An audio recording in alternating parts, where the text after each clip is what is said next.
Melbourne Medical School, and I'm also one of the directors of the Collaborative for Better Health and Regulation. It's my pleasure to be your host this evening, and we're going to discuss young people and immunisation. I'd like to begin by acknowledging that we're meeting on the unceded lands of the Wurundjeri people of the Kulin Nation, and I'd like to pay my respects to elders past and present, and all Indigenous Australians joining us for the forum today. Tonight's panel discussion is part of a quarterly series hosted by the Collaborative for Better Health and Regulation. With my co-directors, Professor Mark Taylor and Professor Marie Bismarck, we're seeking to create a forum and an opportunity to come together and to talk about the role of regulation in health care and in population health. The Collaborative was started last year as a joint initiative between the Melbourne Law School, the Melbourne Medical School, and the Melbourne School of Population and Global Health. The idea that started this initiative was to recognise that poor regulation frustrates effective care and can deny health improvements, and that, of course, improvements should be made, but these should only be done in a way that protects and promotes public confidence in both healthcare and its regulation. Tonight, we'll explore issues raised when young people aged between 12 and 17 request vaccination but don't have parental consent. While existing law, policies and programs underpin Australia's high level of childhood immunisation, rates of vaccination in adolescents is lower than other younger age groups. In the context of COVID-19, studies have shown that while young people expressed a strong desire to be vaccinated, older adults, including many parents, were hesitant. For some young people, the lack of parental consent meant that there were barriers to accessing vaccination. And of course, these can have consequences not just on their health and their well-being, but also their ability to participate fully in education, sporting activities and cultural activities. So tonight, we're extremely fortunate to have a fabulous panel to lead a discussion on this really interesting topic. And it's also been delightful as we've assembled tonight to meet so many other interesting people in the audience. So I'm looking forward to some robust and frank questions and discussions. I just also wanted to acknowledge that unfortunately one of our speakers, Professor John Tobin, is not well and won't be attending today.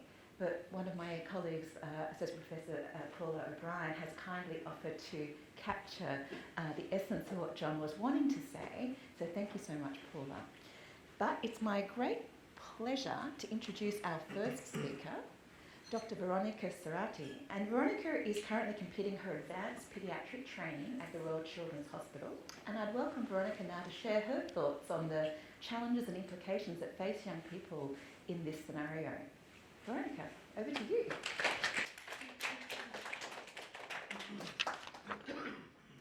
So I'm here, I guess, as the clinician representative, but also I just wanted to start really, I guess, introducing you to the topic, some of the thoughts and some of the stats in the process. And excuse me, I'm nervous and talk too fast when I'm nervous, so we'll go from there. We're doing a multidisciplinary and collaborative project, which is kind of where we started from, and it started with looking at specifically access to vaccination, as Megan mentioned, really looking at adolescents, what their barriers are, what do they face, what are the issues they face, and particularly when parental consent isn't present. And so we're talking about either the parent is knowingly against the COVID vaccine, let's to use that as an example, parents just not being present or supportive, or if there's conflict between parents for that young person. And so we talk about, in general, Australians are pretty good at vaccination rates. Their stats are looking at about 94% of young children will be vaccinated up to before the age of 5. But that completely falls away with adolescents, and that's both in recommended, we talk about Gardasil vaccine, something like 60% of adolescents have had the 2 doses of Gardasil. And COVID, especially when that rollout happened, really just brought this wave of tension and conflict, and we probably, we saw it in social media, we saw it on the news, this kind of unprecedented wave of vaccine hesitancy. And as Megan mentioned, the stats really weren't reflecting what we were seeing both clinically and anecdotally. You might have nieces, nephews, that kind of what are they called, Zoomer, younger millennial age group, where they were actually really kind of these social justice warriors at the extreme end. But they were keen, and they were really, I guess, there was a distinct inequality between how they were affected. We were working from home, but kids were homeschooling, and then when they went out, they were not going to restaurants. They were still not going on school camps, swimming lessons. They're still limited if they're not vaccinated. They're not visiting grandparents. They might not be doing work experience or visiting healthcare or childcare facilities. And when so much of our policy requires parental consent, then there's this real inequality between the young person suffering the burden of that decision that's actually not their own. I guess I'm going to leave it there in terms of just setting the scene. We'll be talking about the other issues that Megan will come back, and then I'll come back with a clinical and clinician perspective. Thanks. Thanks, Veronica. So our second speaker is Associate Professor Paula O'Brien, and Paula, I was going to just read all your titles off my sheet, but I'm going to try just getting it right, so forgive me if I don't quite get it right. But so Paula is here based at the Melbourne Law School, where she's the director of the Health Law and Ethics Network. She's also the director of the COVID-19 Research Network, as well as leads the, this is where I'm going to get it wrong, but the Health Law Masters. Thank you, Health and Medical Law. I met some of your students tonight, I should have got that right. Here, also at the law school. So Paula has a particular specialty in public health law, and that's reflected in her teaching and her research. So Paula, we're delighted that you're here. Could you please come and share your thoughts on some of the current regulations, but also perhaps channel John around some of the human rights issues that this challenge raises. So Paula. Thank you. Thanks everyone. I'd like to also acknowledge the Wurundjeri people of the Kulin Nation, on whose lands we're meeting tonight, and pay my respects to elders past, present, emerging, and acknowledge all Indigenous colleagues. So I'm very excited to be involved in this project that Veronica's mentioned and that she's going to elaborate more about. But it's brought together a multidisciplinary team of clinicians, lawyers and ethicists to explore some of these issues around parental, young people's access to the COVID-19 vaccination when parental consent is absent, we say, and absent is defined in the way that Veronica mentioned. And one of the starting points for us with the project was to think about, well, what's the current state of the law in relation to young people accessing the vaccination? So I just wanted to give an overview of that. And I'm conscious that some people in the room might be really across the law in this area, and then others might not be. So if you can just come with me, but the idea is that if we're all on the same page about what the current law is, that will help to have then the discussion about the controversies relating to this law. In healthcare, for consent to be valid, it has to be given by somebody who has capacity. It must be voluntary, and it must cover the act performed. And if there isn't a valid consent, a doctor providing a treatment to a person has engaged in a battery and arguably contravened other professional standards. Now, capacity is the key issue for us in our project. And because the starting point in law is that capacity to give consent to medical treatment lies in somebody who is an adult. An adult is defined under our law in Victoria as somebody who is 18 years of age. So we call that the age of majority, and everybody else is in the age of minority. Standard position of the law is that you need to be 18 to consent to medical treatment. For those who are under 18, parents have the right to make decisions in relation to medical treatment, and that's provided under our Family Law Act. I'll just make an aside comment that South Australia has a slightly different position, and young people from 16 onwards are presumed to have capacity to consent. So we basically have this general position at law. So if you're 18 and older, you can make decisions about your medical treatment. If you're under 18, you're presumed not to be able to do that. But this general position is modified by what's called the mature minor principle. And we are really trying to study the mature minor principle in our research project. And the law has developed this idea that someone who is under 18 years of age can make a decision about their medical treatment if they have capacity as a mature minor. And this principle is sometimes called the Gillick competent principle. It comes from a case in the UK and it's been adopted into Australian law. It's extremely well established. You open up any law and medicine textbook and you'll find a lot of words written about what's called the mature minor or the Gillick principle. Under the mature minor principle, a child will have capacity to make a treatment decision for themselves when they have, quote, a sufficient understanding and intelligence to enable them to fully understand what is proposed, so what medical treatment is proposed. So a sufficient understanding and intelligence to enable them to understand fully what is proposed. Now, it's very important to understand that the assessment of whether the minor is Gillick competent must be done in relation to a specific medical treatment. So it's not an at-large inquiry about whether this person is a mature minor. It's whether they are a mature minor in relation to the proposed medical treatment. A young person who is found to be a mature minor, who is Gillick competent, is then able to consent to medical treatment for themselves. It means that their parents no longer have decision-making rights in relation to that treatment for them. So the parents' rights to make decisions for that minor then cease. It's the application of the Gillick test, which is quite a nice test in many ways, that raises some really challenging legal and ethical issues, because it's a very nuanced test to work out if a young person has sufficient understanding and intelligence to enable them to fully understand what is proposed. And so it really is dependent on there being very good communication between the health practitioner and the young person for the health practitioner to be able to make an assessment of that young person's capacity. Now, when the health practitioner is applying the mature minor test and to work out if they have sufficient understanding and intelligence, there's a range of factors that get taken into account. And when I list these factors, you'll probably start to get a sense, particularly for the non-clinicians in the room who may not have applied the test, how it does actually depend on a health practitioner spending time with a young person to make this very sort of nuanced and subtle assessment.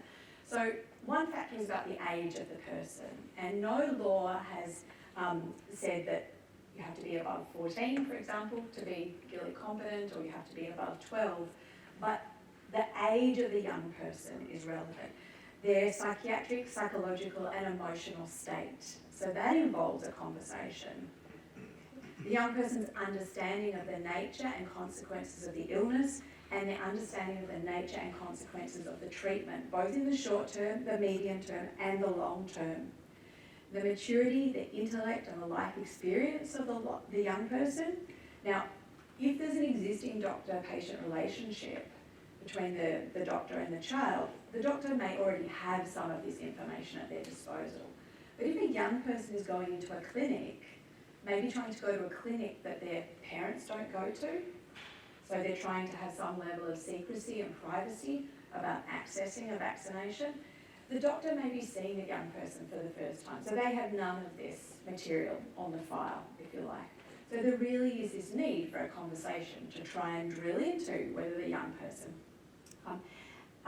meets the mature minor test.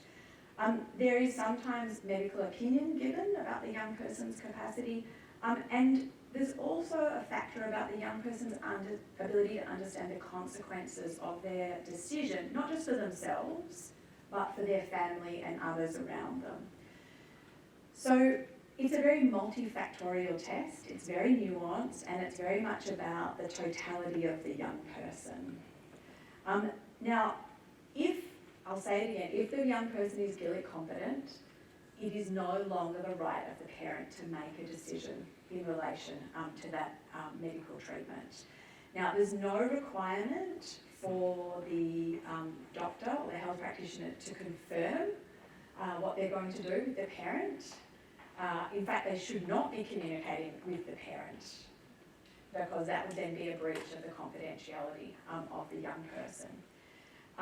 It would also be wrong for a health practitioner to assess a young person as Gillick competent and then to refuse to treat them because of reservations that the health practitioner might have, maybe about the implications for them, the health practitioner themselves, the implications for the health practitioner's maybe relationship with the family, if there is some ongoing therapeutic relationship with the parents, or the health practitioner would be concerned about maybe the professional or legal blowback on them if they were to treat the young person. So these issues around how the Gillick test is applied and how health practitioners in our study, doctors and pharmacists, actually use the test, how they follow the test, are part of what we're trying to explore through some initial survey work that Veronica is going to elaborate. Now, we think that the Gillick test can operate really quite well to facilitate young people's access to medical treatment, including vaccination, if it is well used. And so this is really the case where you've got the law being quite well developed, but a very big question is about how it's applied and how it's used and how skillfully it's used by health practitioners. Some criticisms of the Gillick test are that it's an all or nothing test. So the young person is either competent or they're not. And so the Gillick test says nothing about trying to involve young people in decision making for themselves, even if they don't reach the level of being able to consent. There's nothing in the test that's just about facilitating the hearing or the eliciting of views of young people. And so in that way, it's a test that doesn't quite meet Australia's obligations under the Convention on the Rights of the Child. And our colleague John Tobin has written quite extensively on this, and I'd refer you to his work. But he specifically draws out the aspect on the Convention on the Rights of the Child under Article 12 that talks about that states parties shall assure to the child who is capable of forming his or her own views the right to express those views freely in all matters affecting the child, with the views of the child being given due weight in accordance with age and maturity. So the Gillick test is this test that's only about consent. And so it's got this very narrow focus, it's all or nothing. And arguably our law at the moment and our practice doesn't fully involve the child to the extent possible in medical decision making about them. And again, with our study, part of the hope is to try and explore how the child might be more fully involved in medical decision making about them in the context of vaccination, but we see with implications for other areas of health treatment. Thank you, I'll leave it there for the moment. Thanks so much, Paul. That was fantastic. Now, our next panellist is Dr. Claire Tobin, and I'm delighted that Claire's joined us from the Department of Education and Training in the Victorian Government. And I think, I really am thrilled you're here, Claire, because I think you provide some examples of what the programs and policies that are in practice, that have been put in practice by the Victorian Government around trying to address some of this access issue. So I'd like to invite you now to join us and share some of your reflections.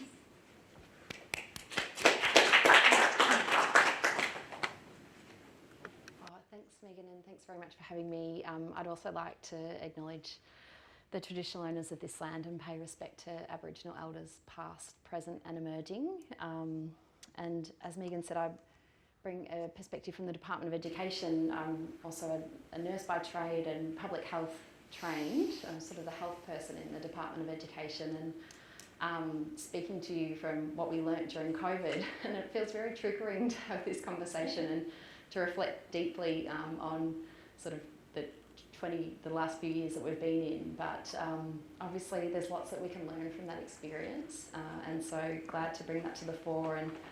And During COVID, obviously, we were, government was very concerned. Obviously, and the Department of Education at the forefront of our mind was how to keep children and young people healthy and well, and also how to make sure that we could minimise any disruption to their education. And so the Department of Education worked really closely with the Department of Health on promoting the COVID vaccination rollout to children and young people, and also on thinking about how we could respond to remove any of the barriers to access around vaccination. And we knew the barriers to access to be many, and obviously we're talking about one in particular tonight related to hesitancy perhaps of parents or young people. But they were also geographic, cultural, language-based, due to disability or needle phobias, due to distrust of government or health services, or just because of the busyness of life. And actually we have learnt a lot through the oversight and supporting implementation of the no jab, no play policy, that vaccination is actually really high among children and our youngest children, young people up to 5 and 6. It's only a very small percentage of that proportion of the population who are hesitant or don't want to get vaccinated. And then there's a small percentage of those that aren't vaccinated, and it's just because life's too busy, having a family, kind of doing the paperwork, getting to a health service. And so that informs our thinking too about what sort of access barriers we want to overcome. So I thought I'd reflect on two stages of the rollout. Obviously, how we supported secondary school age students to get vaccinated, and then the further support that we put in place as vaccination opened up to 5 to 11-year-olds, which is when also secondary school age students could access their third dose of vaccination. In 2021, as all Victorian children aged 12 and above became eligible, we saw a really positive, strong and quick response to the vaccination rollout. By the end of the school year, 95% of 12 to 18-year-olds had received at least one dose, and about 90% had received two, and we were really, I suppose, delighted by that response. I think important to acknowledge the context at that time. Education was very disrupted. There was a strong motivation to get vaccinated to avoid particularly disruption to VCE exams. And a really strong desire to return to face-to-face learning without disruption. And I think that was a really strong push for families and young people at that time. But even so, there were lots of things that we did put in place to support vaccine uptake of secondary age students. So of course we promoted what the channels, like what the access points were to vaccination. Department of Health led, and we participated in and promoted lots of community forums to answer questions. There was a lot of myths and questions, all really valid ones, so creating a space and forums to have those discussions was really important. And VCE students also had prioritised pathways to access vaccination really quickly so that they could be vaccinated before they had their exams. A really crucial point, very relevant to the discussion tonight, was that we worked really closely with Department of Health on the vaccination provided guidance to make sure that the mature minor competency and an understanding of how to apply that test in practice was written into the guidance for all of the state vaccination providers. And there were lessons that we could bring to the table there from how other health services have been delivered in schools that were relevant to that. And because you've outlined it so well, Paula, I probably won't go into describing that, but there was lots of back and forth and trying to outline all of the different contexts of a parent refusing, of one parent refusing but the other, into quite a bit of detail into those guidance so that providers could work through what that means. And then the second part of that, so in January 2022, 5 to 11-year-olds were able to access the vaccination, and 16 to 17-year-olds were eligible for the third dose during that year. And to support access to vaccinations, we had to work a lot harder in that year. So government implemented a program to establish both community and school-based pop-up clinics in areas that needed them most. And we identified that in a range of ways. Department of Health was obviously monitoring the LGAs where vaccination was lower in some areas than others. We also thought about where there were where there was more diversity in communities in terms of cultural and language diversity, higher numbers of Aboriginal children and young people. And in those areas, we implemented pop-up school clinics at the very start of term, and then later throughout that term and in the first half of the year ran a grants program for primary care to set up vaccination clinics in schools. And the thinking behind that really was just, I suppose, recognising that sort of busyness of life, and also seeing that education settings, schools, could be a really trusted space for the community where there might be distrust in other institutions, recognising there were great relationships, perhaps with principals or teachers there to kind of leverage that safe space for families to create an opportunity to access vaccination. And I think a critical success factor that we learnt and applied as we rolled out that program is recognising the benefits of community engagement. So we weren't just paying GPs for their time or the vaccinations delivered, it was also to use their time to be present in the community and to think about how they could create space for those conversations, for people to raise concerns, to ask questions, and to do that outreach with whether that was by having bilingual healthcare workers there with them too, but just trying to kind of overcome access in a range of ways. Secondary age students could access vaccination in those spaces, parents or brothers and sisters. It could be a place where the whole family could go and get vaccinated. So it just sort of overcome access in a slightly different way. So I think that's probably it in terms of just sort of describing the approach that we took, but I'm really looking forward to the conversation. Obviously, the approach that I've described very much talks about perhaps a policy application of the Gillick competence test. And so, yeah, really interested in how we continue that discussion as part of the panel tonight. Thank you for having me. So, Veronica, thank you so much, Claire. That was really interesting, and I've got lots of questions, but I'm going to hold them and just invite Veronica back one more time to talk a little bit about the research project that we're involved in.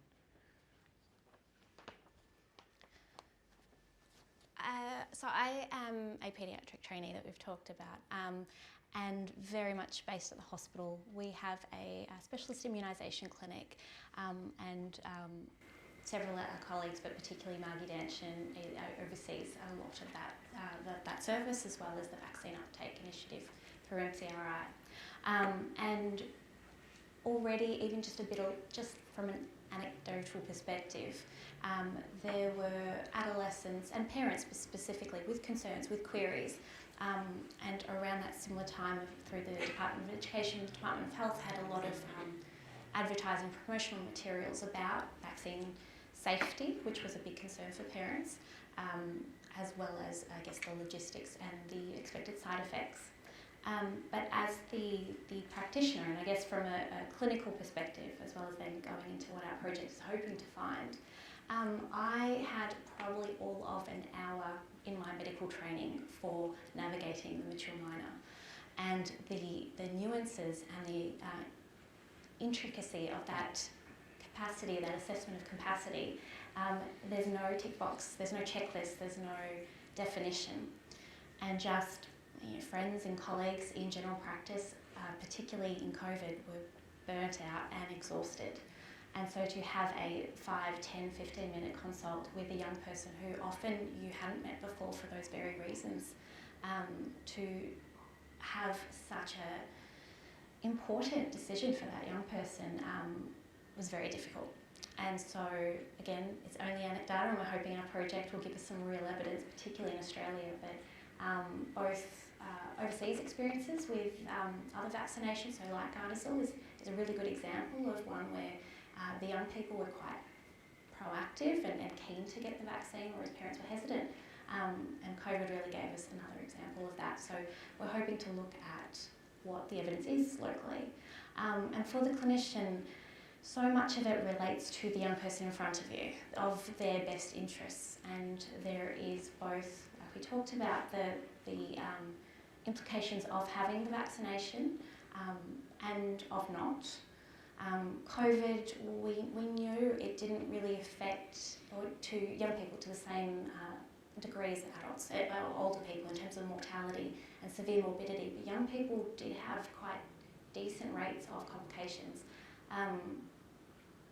There was concern about myocarditis in terms of vaccine side effect, but post-inflammatory reactions to COVID reinfections were significant and ongoing. Not to mention, we see increased rates of brittle asthma, so we see kids that had previously well-controlled asthma just needing preventers more, or needing their reliever therapy more often. And then there's just fatigue and brain fog and social isolation. But then the risk of having the vaccine, and particularly in that situation without parental consent, should they have an adverse reaction, will they feel comfortable telling their family? How do they get to medical treatment? How do they get to the GP appointment in the first place? And that's not easy. That's a barrier in itself without their parent to maybe make the phone call, drive them to the appointment. And then for the clinician, do they have a duty to that family as well? And are they putting the young person at risk of aggression or intimidation, of isolation physically as well, or abandonment? And we've heard what would you say, all the misinformation, right? The false media, the fake news. But there were people that really would tell you about viral shedding post-vaccine. What if that's a parent to their child? How would that impact them? And then again, for the clinician, the ramifications, the repercussions, would their colleagues agree with them? Would that parent come back with a formal complaint, reports to APRA, trial by social media? They're all real concerns, at least we think so. So our project, to get back to our detail, but we've just gone live, so if you have any GP and pharmacy friends, we're starting there because we thought they would be the most accessible for a young person. We presume teachers or someone at school might say, well, if your parent can't sign the consent form, maybe talk to your GP. So that was our hypothesis. As well as maybe a young person is at a shopping centre and passes the Priceline pharmacy with the sign out the front and impulsively goes in. So we thought they would be our most common avenues to reaching a young person who doesn't have their parents' support behind them. And we're going to be asking those practitioners, have they seen it and what have they done with that situation? And then to look at how has that young person come through to them? What has been their pattern of actually accessing that service and what barriers have they faced? As well as what's happened in the encounter, how did they find making the assessment for capacity? Was that practical and logical and achievable in the time and environment that they found themselves in? And then what were the repercussions from that? And also from a legal as well as ethical perspective, what moral concerns did they have and what legal concerns did they have and did they feel supported? Like I said, I had an hour of training. As part of this research, I've done a lot of reading, but actually understanding the law and the policy and how it applies is headache-inducing. So that is what we're hoping for, and that is really just our first phase. We're hoping that once we get a little bit of a footing in terms of the scope and the extent of this as an issue, we'll have greater reach into actually talking to the young people and how we can both support the young people accessing both healthcare in general, as well as vaccines specifically, and how we can support those clinicians as well. Thanks again for your time. If you'd like to take a seat, and I'll ask Paula and Claire to come really turn the microphone over to you to ask the panel your burning question. And Anu Tyler is our colleague who's kindly offered to be the roving mic, and I think we have a willing question here. So please introduce yourself. Hi, I'm Ash Winarizal. Currently, I'm embedded with a vaccine uptake group at MCRI. Currently working on my master's project, which is exploring the issues of when parent consent is absent, period, globally. So like I'm looking at what the policies are other than Australia. And you see a couple of countries, Austria and Indonesia, I am Indonesian by the way, Austria and Indonesia putting these mandates on COVID-19 vaccinations. Obviously, considering the amount of subtlety and stuff that we've been talking about today, that is an extreme position. But I would like to hear from your respective perspective, I suppose. What would you say to someone who is adamant, oh, we need to make it mandatory and not even think about consent? Can I just confirm what you mean by mandatory? Because one of the interesting things about that term is that actually, there's a whole spectrum of what it means for vaccination to be mandatory. So specifically in Indonesia, if you're found to be belligerent, you can get fined $355 US, which is, let's just say the wage is like $200 a month over there. Yeah. So it's meant to be a highly punitive, very threatening thing. Yeah. So it's not on the the extreme end of holding someone down. Oh, not really. No. But it's basically a requirement that someone be vaccinated with a very high penalty attached to it. So highly coercive in that way, but not right at the other that end of the spectrum. Okay, and then can you state the question that you were asking about that? How would you? What would you say to someone who argues that we need similar laws like that where we are right now, and not even think about this consent stuff? Well, I suppose I would say that, the consent issue remains the same, no matter what the government says, what the government decides is the policy about mandating. So, as many people would know, in Australia, we, pre-COVID, in relation to a range of childhood immunisations, we have had various government interventions. So we've had no jab, no pay. So if people's children are not immunised in accordance with the National Immunisation Schedule, they're not entitled to certain social security benefits, family-related social security benefits. We also had no jab, no play that you mentioned as well, which was a state and territory law and policy whereby children were not permitted to access childcare if they were not immunised. Now, so all of those policies sort of sit along the spectrum of being mandatory, but consent still runs along the side of that. So pre-COVID, we actually had quite a group of parents who would not consent to their children being immunised, and they were prepared for their children to forego attendance at childcare and kindergarten rather than agreeing to them attending, rather than agreeing to them being vaccinated.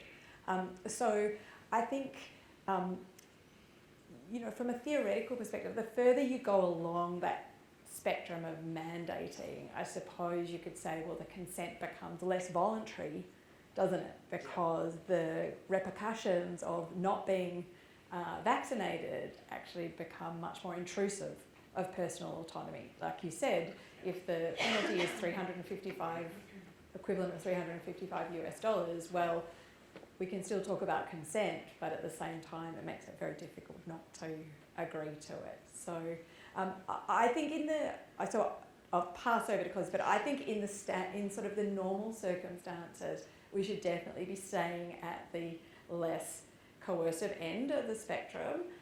But really the question for me partly was with COVID, given the nature of the disease, given what we were facing as a community, actually moving up that spectrum seemed to be more reasonable in my view, but obviously falling short of imposing on people's will. So, but it was very time limited. It depended, I think, partly on what the vaccine does. If the vaccine was also there to basically provide some protection to our community, provide some protection to our healthcare system, give a bit of breathing space to our healthcare system, I think you can actually move up that end of the spectrum, but for a very time-limited period. Yeah, I'd love to add to that. And thanks, Ash. That's a really great question. And just perhaps to pick up on the no jab, no pay and play policies, and think about the intention behind those policies, we see really high vaccination rates in the first year and they drop off in each subsequent year. So by entry to school age, they're getting quite low, whereas the introduction of those policies, the intention behind them was not to override consent. Everyone was still able to give or not give consent to vaccination, but to really provide an incentive and motivation. And we found that to be very successful from that perspective. It was not, though, to change the views of the very small proportion of the population who had very rigid views about vaccination and could hold those. The policy was not designed to change their views. It was more about that kind of family makeup that I described earlier, that busy life, not a high priority, the priorities drop off. And we found the policy very successful at really providing a point of intervention, so that as children enrolled in childcare or kindergarten, someone would say, hey, where's your paperwork? And that would trigger them to go get their vaccination and provide it. And they could access support to find pathways into those services. It's such a good question, so I'm still kind of formulating my thoughts, so excuse this is going to be a bit vague, but I think for the most part it was a little punitive or mandatory depending on the position or the perception of that young person. The young person not able to go to their school camp unless they were vaccinated. It became almost mandatory for that young person in terms of their value set. And so for the clinician to be able to juggle their understanding and their risks with potentially a very different set of values. And so there's a balance in that as well. So it's not completely without consent. And there's also a spectrum of consent and capacity as well. Like, I don't know how many of you have young kids in the audience, but I've had to hold down my 1-year-old to get their vaccine. They certainly did not consent. But actually, but at what age does that change? And so as much as we are, your example of being mandatory, you cannot physically hold them down. You shouldn't. And it's funny, when you first asked the question, I thought, oh my gosh, what will John say? Because that real human rights perspective, this young person has absolutely bodily autonomy, come what the consequences may be. And for that young person, it may be shunning by family or what the consequence is. It's still part of it. I'll just provide one very quick clarification that in terms of access to schooling and school-based activities, that vaccination was not mandated or not a requirement in any way for the activities that were related to attending school. But perhaps those social activities. Yeah, maybe. Yep. No, that's fine. Thank you so much for helping write my background. We're here to serve, Ash. So yeah.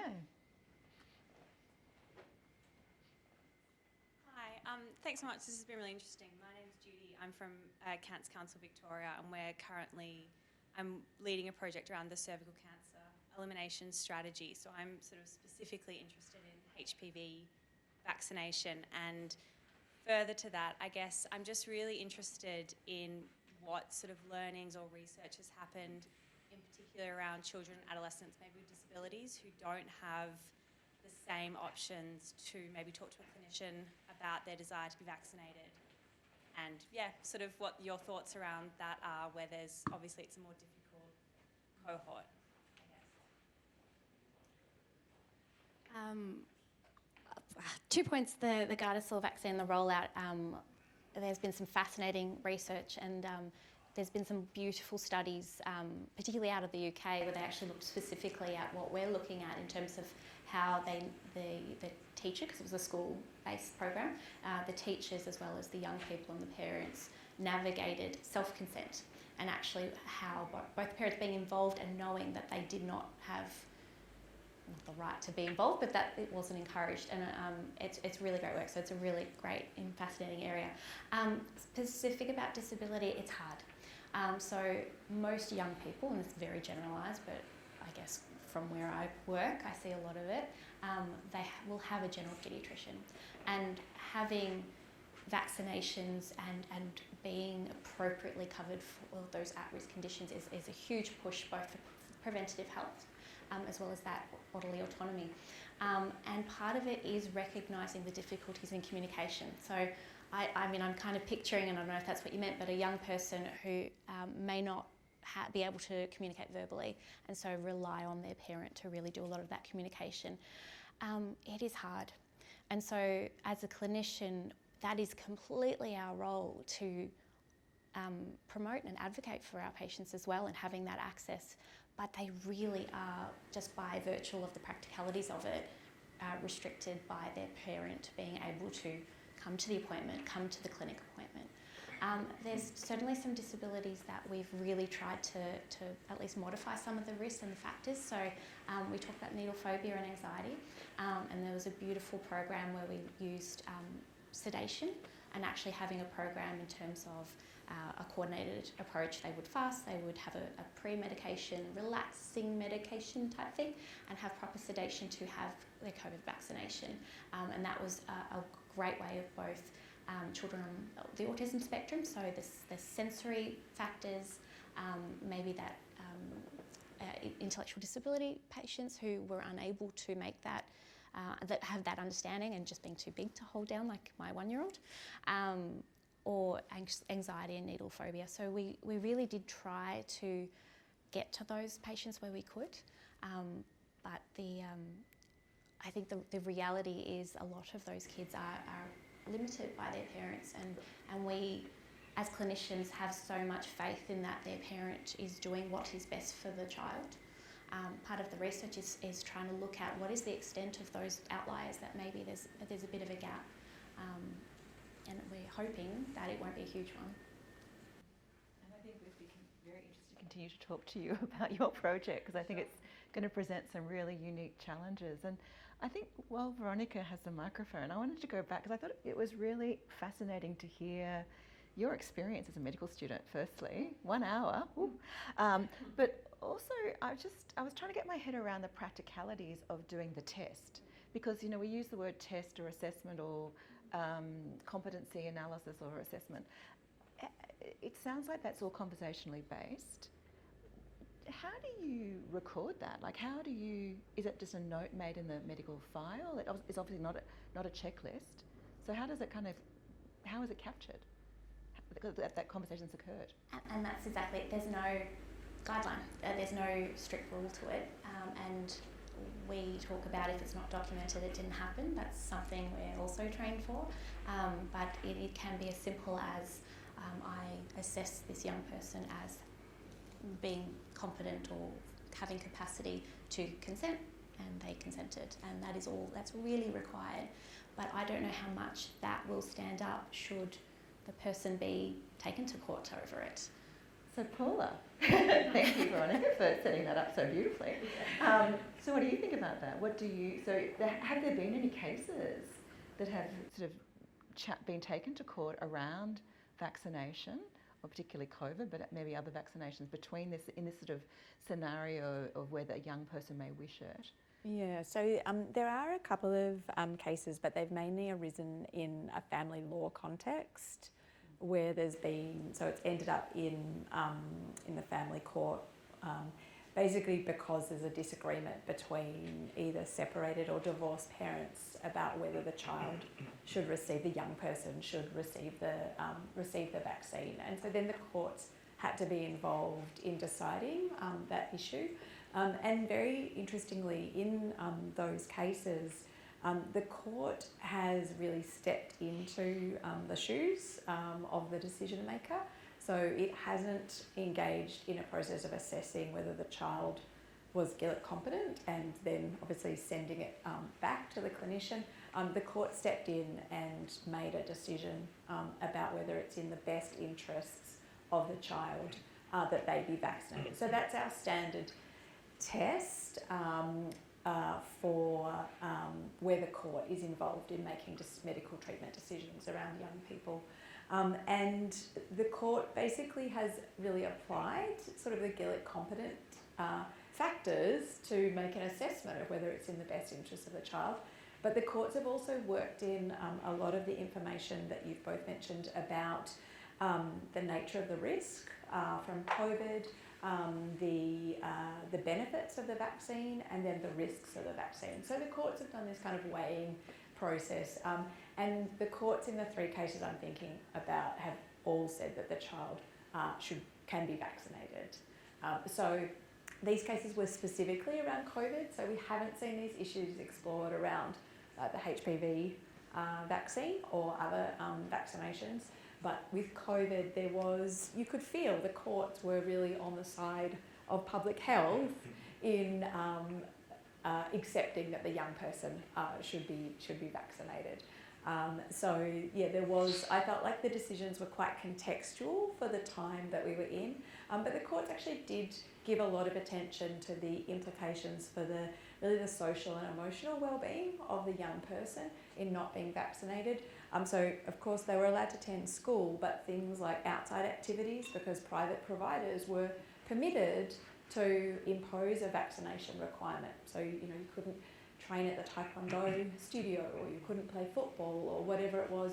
But also employers were often imposing that requirement, and that was sort of an extension sometimes of a government requirement. So a young person doing part-time work, often to engage in that part-time work, they needed to be vaccinated. And so the court weighed in those factors as well. So it was it was a best interest assessment, but it was actually quite nuanced and sort of holistic about the health and well-being of the young person. Thanks for that.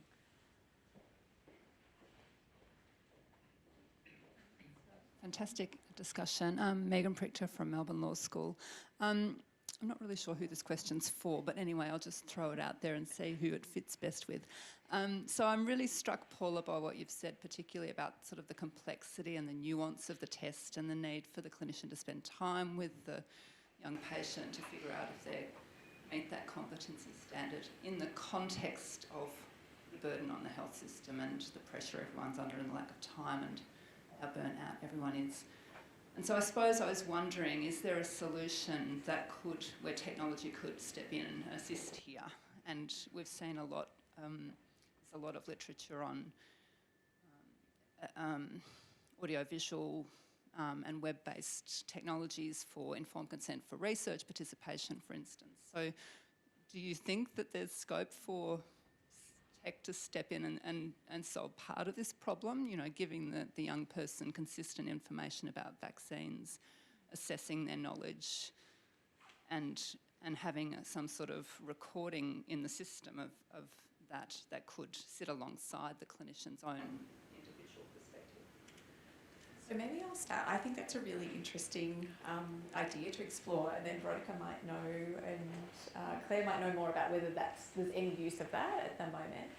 There's certainly, what would we say, there's nothing in the law around the Gillick competence test that would necessarily preclude using some kind of IT to make some assessment. And maybe it wouldn't be, I'm just sort of trying to tease it out, it may not be a complete assessment, but it might reduce the amount of face-to-face time that's needed for the assessment.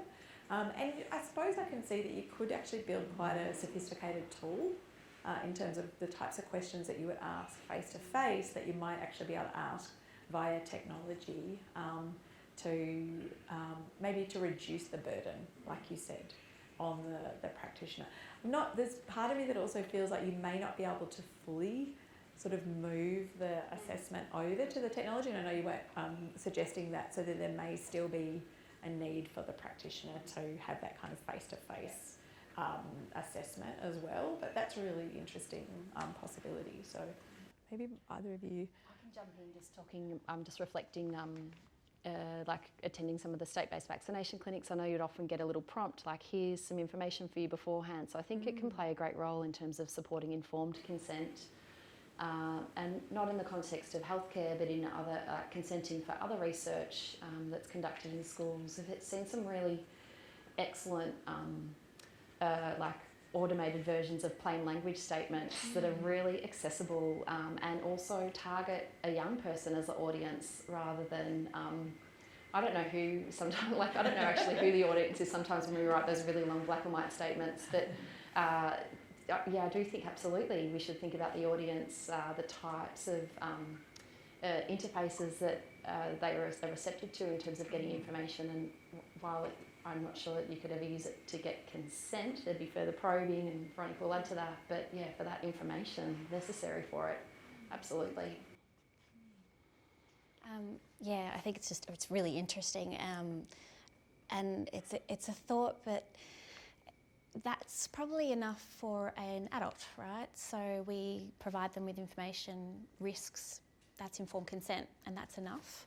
And yet we hold minors, to use that word, at a much, much higher standard for exactly the same decision, where, again, coming to a clinician, oh, you've made it all this way, I would think you're more than competent. And that just seems so logical to me, but maybe that's me as my pro-vaccine autonomy for young people, cheerleader. And I just, it can't be that simple, and it doesn't look like it's that simple. And so I don't know how we can really be able to tease out, even as the clinician, I don't have specific questions I ask to ascertain their capacity. I will ask them their reasons for coming and their knowledge of those things that I can put in a check sheet of known adverse events, but actually assessing their capacity. I think that's almost the test, is that they've made it to me. All those kids before that can't. Can I just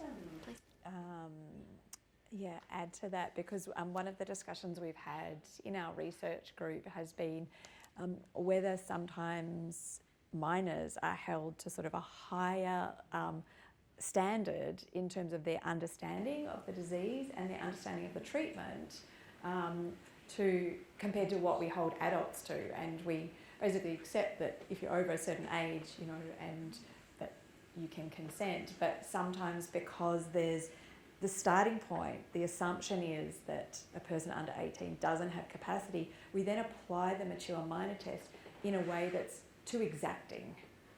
And so we expect too much understanding, too much insight by a young person to actually get them across the line in terms of consent. So it's very interesting to understand how this test that actually looks like it should be quite facilitative in its application may actually create barriers, maybe because of lack of training about the proper use of the test, but maybe also because of fear, as I said before, of repercussions. But actually we don't really equalise our expectations of young people and adults. I think they're excellent points, because I think that they go hand in glove, training and competence and comfort. Yes, exactly. There's again the hesitancy or the overworking to protect the professional in this situation. I think we've got one more question in the corner. Thank you. Robin Woodward-Cron from the medical school. I work in the context of medical education, and I'm a health communication researcher, so I'm very excited sitting over here listening to your discussion. Veronica, your comment about the 1 hour of training.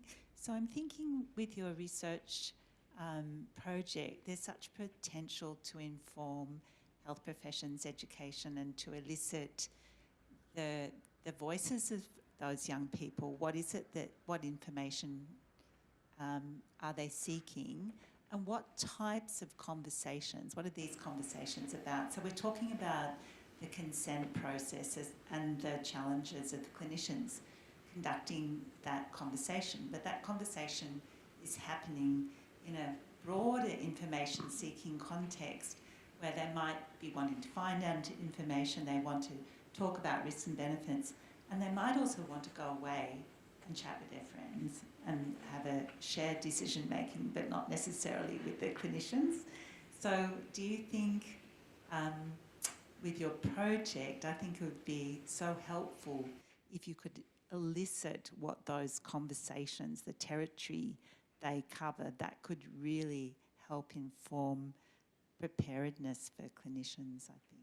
So sorry, that didn't end up being a question, but I would like to hear your perspective. It is absolutely part of it. There's questions also about balancing the concerns, because as much as there's the individual patient concerns, balancing public health concerns, the moral dilemmas, as well as the legal repercussions, as well as balancing that with encouraging autonomy in this young person. So, and very much, where do they get their legal guidance, and do they know where they can get support from? And I wouldn't. I change workplaces every 6 months, and I couldn't tell you where to go for legal advice. So that is a huge part of our project, but absolutely a good thought. I was just going to say, so the first stage of the project is a survey, but then we're hoping that one of the second stages would be more qualitative work with doctors to actually understand more about what is happening in the conversation with patients, so to sort of dig into that.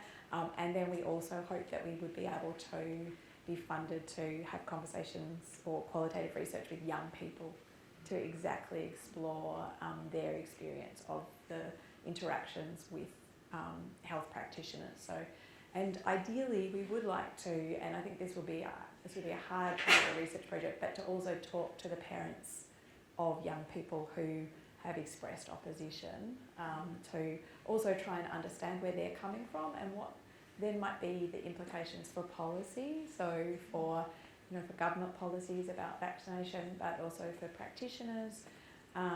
And so, we're hoping that we can sort of move through after this initial survey scoping that we're trying to do.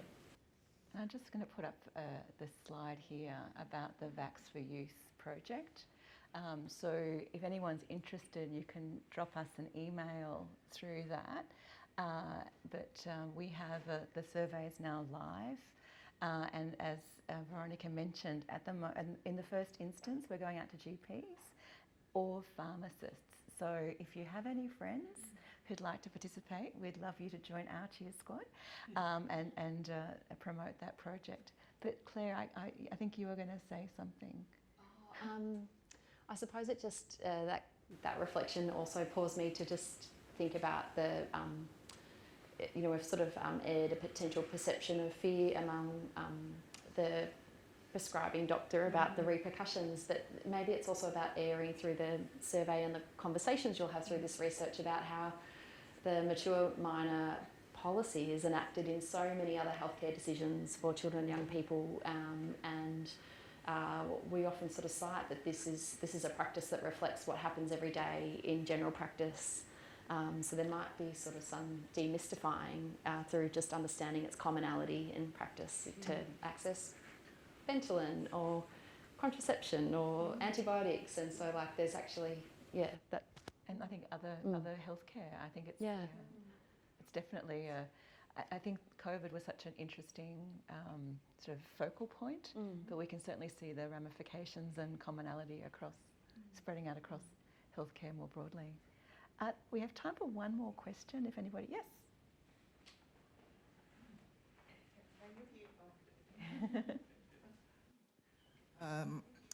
Thanks so much for your talk. I'm Melbourne Uni graduate in education. I want to ask if I assume the position as a parent, which I'm not, and then if the child, whether it's a primary school or secondary school, and then the child get the vaccination. Suppose the parent not consenting, but still go ahead to get vaccinated. You see, in Australia, it's free medication. So if the child has got a problem as a result of having the vaccine, and I would think that the medical doctors will fix up the problem. But just in case the child unfortunately died because of vaccination, so who will be responsible? Because the parent would took a long time to raise up the child.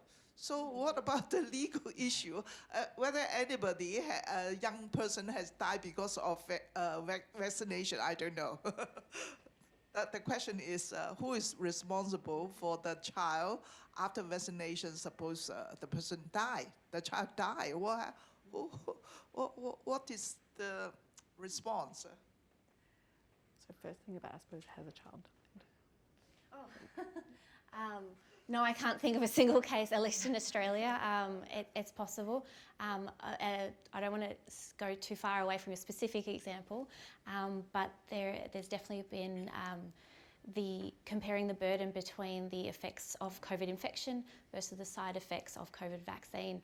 And certainly there's been some discourse about perhaps not diagnosed myocarditis, but certainly concern about myocarditis. We had lots and lots of teenage boys coming with a bit of chest pain and getting a full workup for potential pericarditis, myocarditis after vaccine.